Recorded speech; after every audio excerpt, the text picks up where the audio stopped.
السلام علیکم ورحمۃ اللہ وبرکاتہ ناظرین، آج کی اس ویڈیو میں ہم ایک نہایت ہی اہم عقیدہ لے کر کے حاضر ہوئے ہیں۔ عقیدہ یہ ہے کہ اللہ تبارک و تعالیٰ ایک ہے اور اس کا کوئی بھی شریک نہیں ہے۔ اللہ تبارک و تعالیٰ کا کوئی شریک نہیں ہے، تو نہ ہی اس کا ذات میں کوئی شریک ہے اور نہ ہی صفات میں کوئی اس کا شریک ہے، نہ افعال میں اور نہ احکام میں کوئی شریک ہے، اور نہ ہی کوئی اسما میں جو ہے اللہ تبارک و تعالیٰ کا شریک ہے۔ تو اللہ تبارک و تعالیٰ کا کوئی شریک نہیں، اس بات کو قرآن مقدس میں آپ سورہ انعام میں پائیں گے۔ سورہ انعام میں اللہ تبارک و تعالیٰ فرماتا ہے لا شریک لہ، یعنی کہ اس کا کوئی شریک نہیں، اللہ تبارک و تعالیٰ کا کوئی شریک نہیں۔ اب اللہ تبارک و تعالیٰ کا کوئی شریک نہیں ہے، پارٹنر نہیں ہے، کن کن چیزوں میں شریک نہیں ہے؟ اس کی تفصیل یہ ہے کہ اللہ تبارک و تعالیٰ کا ذات میں بھی کوئی شریک نہیں ہے، یعنی کہ وہ اپنی ذات میں تنہا ہے، اس کی ذات میں اس کا کوئی بھی شریک نہیں ہے، بالکل وہ واحد و یکتا ہے۔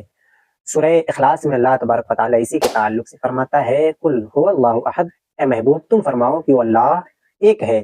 اور دوسری جگہ ارشاد فرماتا ہے وَإِلَٰهُكُمْ إِلَٰهٌ وَاحِدٌ لَا إِلَٰهَ إِلَّا هُوَ الرَّحْمَٰنُ الرَّحِيمُ، اور تمہارا معبود ایک معبود ہے، بے شک اس کے سوا کوئی عبادت کے لائق نہیں۔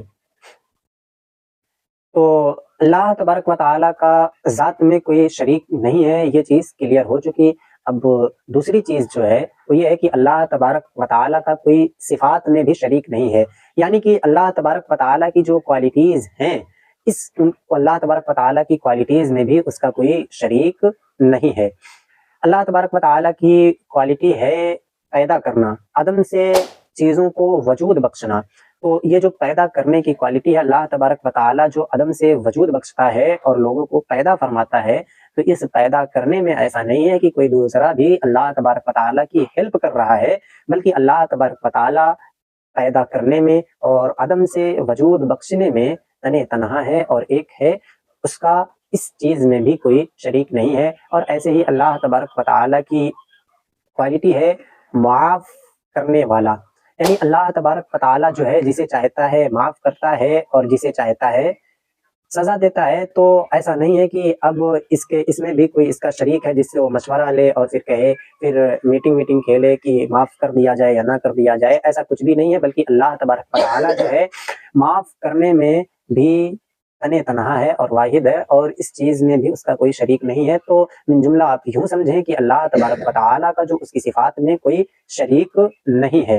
اب افعال میں بھی اللہ تبارک و تعالیٰ کا کوئی شریک نہیں ہے۔ افعال یعنی جو اللہ تبارک و تعالیٰ جو بھی کام کرتا ہے، ان سارے کام کرنے میں بھی اس کا کوئی شریک نہیں ہے۔ جیسے کہ اللہ تبارک و تعالیٰ جو ہے پانی برساتا ہے، تو اب پانی برسانے کے لیے بہت زیادہ پاور کی ضرورت ہوتی ہے۔ ادھر بادل بھیجی، پانی اٹھا کے یہاں زمین سے سمندر سے اٹھ کے واسطہ بن کر کے جاتا ہے، پھر بادل کی شکل اختیار کر کے پھر برستا ہے، بہت ایک پورا سسٹم ہے اس کا۔ تو پھر ابھی اس سسٹم کو پورا ہینڈل کرنے میں اور کہاں برسات، کہاں بارش کرنی ہے اور کہاں پر نہیں کرنی ہے، ان ساری چیزوں کو ہینڈل کرنے والا صرف اور صرف اللہ تبارک و تعالیٰ ہے۔ اس سسٹم کو چلانے کے لیے بھی ایسا نہیں ہے کہ کوئی اللہ تبارک و تعالیٰ نے اپنا پارٹنر رکھا ہے، بلکہ اس میں بھی اللہ تبارک و تعالیٰ جو ہے تنہا ہے اور اس چیز میں بھی اس کا کوئی شریک نہیں ہے۔ اور کاموں میں اس کا کوئی شریک نہیں ہے، جیسے اور دوسرے کام ہوئے، جیسے کہ ہوا چلانی ہے یا سورج نکالنا ہے، چاند نکالنا ہے، سورج ڈبانا ہے، چاند ڈبانا ہے، جتنے بھی کام ہیں سب کو اللہ تبارک و تعالیٰ تنہا انجام دیتا ہے۔ اور ان سارے کاموں میں ایسا نہیں ہے کہ اللہ تبارک و تعالیٰ کو کسی کی ضرورت ہو یا کسی ہیلپر کی ضرورت پڑتی ہو، بلکہ اللہ تبارک و تعالیٰ ان ساری چیزوں میں تنہا ہے اور اکیلا ہے۔ اور اللہ تبارک و تعالیٰ کے احکام میں بھی کوئی اس کا شریک نہیں ہے۔ احکام یعنی جو بھی وہاں سے قوانین نافذ ہوتے ہیں اللہ تبارک و تعالیٰ کی بارگاہ سے، جو بھی حکم اللہ تبارک و تعالیٰ دیتا ہے، جو بھی آرڈر دیتا ہے، تو ایسا نہیں ہے کہ آرڈر دینے میں اس کا کوئی شریک ہوتا ہے اور کئی لوگ کا آرڈر رہتا ہے اور پھر وہ جو ہے لوگوں پر نافذ کیا جاتا ہے، ایسا بالکل بھی نہیں ہے۔ اللہ تبارک و تعالیٰ آرڈر دینے میں بھی ایک ہے، اکیلا ہے، اور آرڈر دینے میں اس کا کوئی شریک نہیں۔ آپ دیکھتے ہوں گے کہ کسی ملک کا جو قانون بنتا ہے اور جو دیش واسیوں کو کوئی آرڈر دیا جاتا ہے، تو پھر اکیلے کوئی آرڈر دے دے ایسا نہیں ہو سکتا، پی ایم خود جو ہے آرڈر دے دے ایسا نہیں ہو سکتا ہے، بلکہ پارلیمنٹ کے جب اکثر ممبر راضی ہو جاتے ہیں، میٹنگ ہوتی ہے، اس کے بعد پھر تب جا کے ایک رول بنتا ہے اور پھر دیش واسیوں کو آرڈر بھی دیا جاتا ہے کہ آپ اس کو فالو کرو۔ تو یہ جو آرڈر دیا جاتا ہے سنسد بھون سے، جو بل وغیرہ پاس ہوتی ہے، تو اس میں اس حکم کو نافذ کرنے میں، اس آرڈر کو دینے میں بہت سارے لوگ شریک ہوتے ہیں، لیکن جو کائنات کا نظام ہے اللہ تبارک و تعالیٰ جو چلاتا ہے اور جو حکم نافذ کرتا ہے، اس حکم کے دینے میں کوئی بھی شریک نہیں ہوتا ہے۔ اور ایسے ہی اللہ تبارک و تعالیٰ کا اسما میں بھی کوئی شریک نہیں ہوتا ہے۔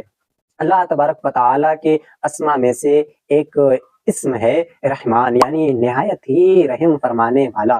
تو اب اس نام میں بھی اس کا کوئی شریک نہیں ہے۔ اللہ تبارک و تعالیٰ کا ایک نام ہے قہار، یعنی بہت ہی زیادہ قہر فرمانے والا، تو اس نام میں بھی اس کا کوئی شریک نہیں ہے۔ ستار اس کا نام ہے، غفار اس کا نام ہے، تو ان سارے ناموں میں اس کا کوئی شریک نہیں ہے۔ تو امید کرتا ہوں کہ آپ کو ویڈیو پسند آئی ہوگی۔ اگر ویڈیو پسند آئی ہو تو ہمارے چینل کو سبسکرائب کریں، لائک کریں اور کمنٹ کریں، اور آپ کا اس تعلق سے اگر کچھ ڈاؤٹ ہو یا کوئی سوال ہو تو اسے کمنٹ باکس میں لکھیں، انشاءاللہ میں جواب دینے کی پوری کوشش کروں گا۔ باقی اگلی ویڈیو کا ویٹ کریے، تب تک کے لیے اللہ حافظ، السلام علیکم۔